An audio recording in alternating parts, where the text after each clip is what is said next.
Estamos en la sección del día lunes. En este día la lección nos presenta lo que son los mayordomos en el Nuevo Testamento. Ya vimos que Adán y Eva fueron mayordomos puestos allí en el Edén.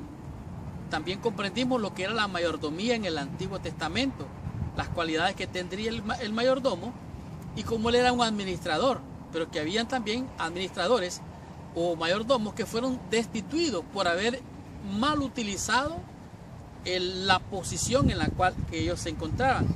Ahora estamos estudiando lo que es los mayordomos en el Nuevo Testamento. Dice aquí, las dos palabras básicas para mayordomo, o sea, hay dos palabras básicas para describir mayordomo. La primera es epitropos, que aparece 3 veces en la Biblia.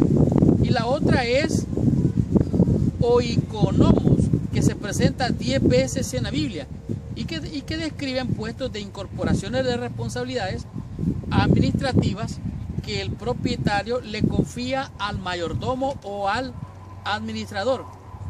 Tanto en el Nuevo Testamento como en el Antiguo Testamento nos encontramos que estas palabras definen lo que ellos hacen específicamente y en términos de rendición de cuentas. En otras palabras, estos mayordomos tienen que entregar cuenta de su mayordomía en algún momento de su vida como mayordomos. Aquí mismo nos está diciendo que en el Antiguo Testamento se enfoca más en el dominio de Dios que en definirnos directamente como sus mayordomos. En otras palabras, en el Antiguo se espacía en lo que es la mayordomía acerca de las cosas de Dios.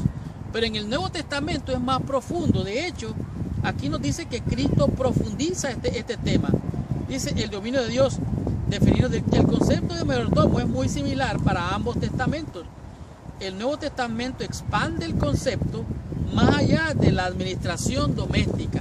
En otras palabras, somos mayordomos no solamente de la creación, somos mayordomos también de nuestro cuerpo, lo que nosotros conocemos como el templo.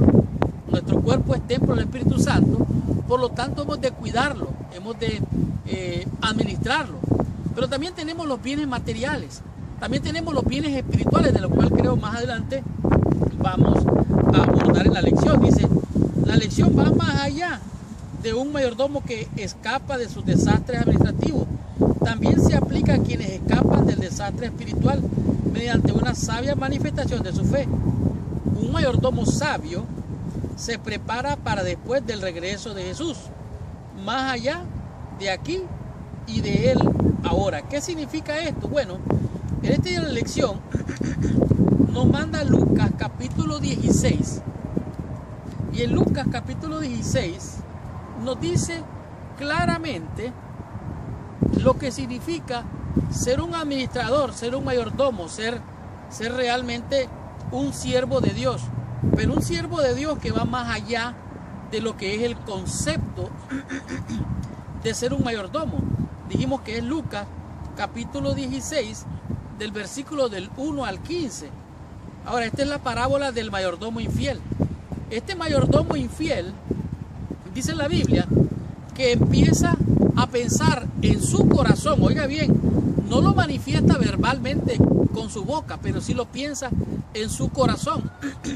Y él empieza a pensar, mi señor tarda en venir. Y entonces este hombre, en vez de seguir siendo un mayordomo fiel, lo que hace es empieza a golpear, dice, a los criados. Oiga bien, no son sus criados, sin embargo él lo golpea. Y además de golpear a sus criados, también se pone a beber y a comer y a emborracharse. Este es el mayordomo infiel. Por eso aquí en el Nuevo Testamento nos manda a ser mayordomos fieles. Por el otro lado, el mayordomo fiel, este realmente es fiel, es prudente, en tiempo, fuera de tiempo y en todo tiempo. Esta es la parte bien bonita que me encanta aquí. Nos encontramos con versículos como Primera de Corintios capítulo 4, versículos 1 y 2, nos dice claramente de qué se trata este asunto.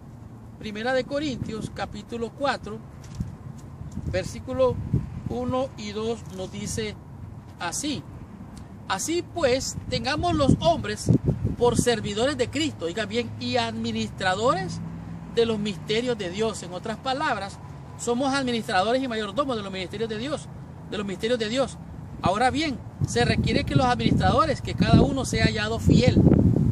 ¿Cómo debe de ser hallado entonces los administradores o los mayordomos? Fiel. Y esto es lo que nos está diciendo aquí, Primera de Corintios.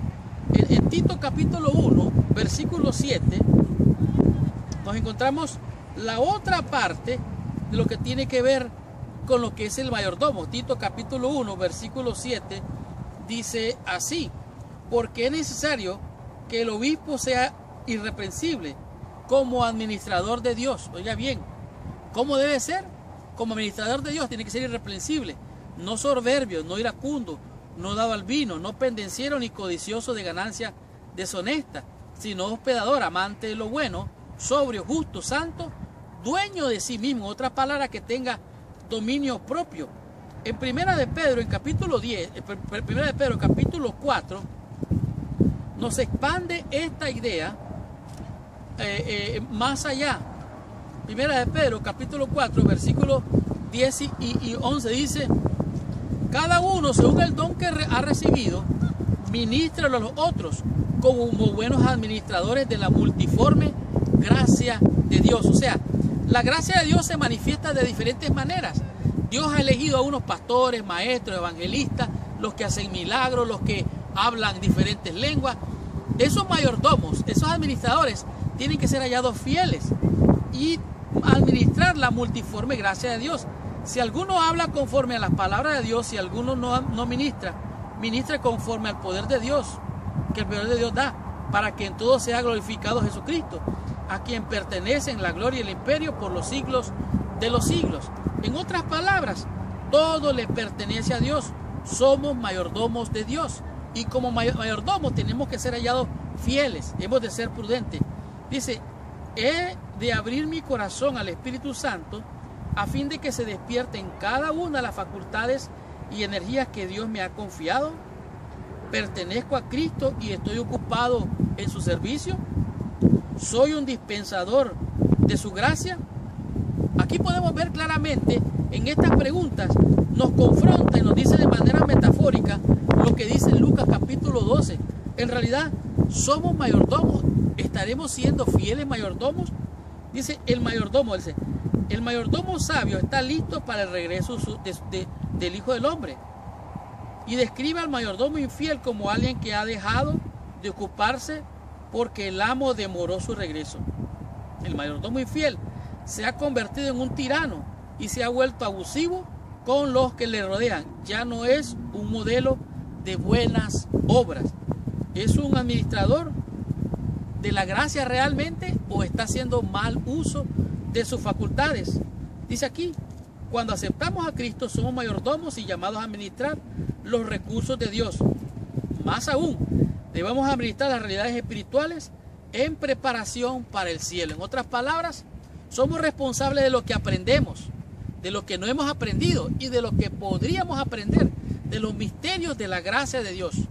Hemos de administrar profunda y cuidadosamente lo que la palabra del Señor nos enseña. Por ejemplo, en Lucas capítulo 12, versículo 45 dice: mi Señor tarda en venir. Nosotros como adventistas del séptimo día podríamos caer en la tentación de pensar: el Señor tarda en venir, y descuidar la obra del Señor y descuidar a las ovejas del Señor y descarriarnos. En otras palabras, podríamos decir como el siervo infiel: mas si el siervo dijera en su corazón: mi Señor tarda en venir, y comenzara a comer, beber y golpear a los criados, realmente a este mayordomo le espera una horrenda expectación de fuego, porque realmente se le puede quitar su candelero. Estudiemos la lección con el día martes y comprendamos qué nos dice en esta lección con el tema que es mayordomos de los misterios de Dios. ¿Qué significa esto? Estudiemos la lección, recibamos nuestra bendición.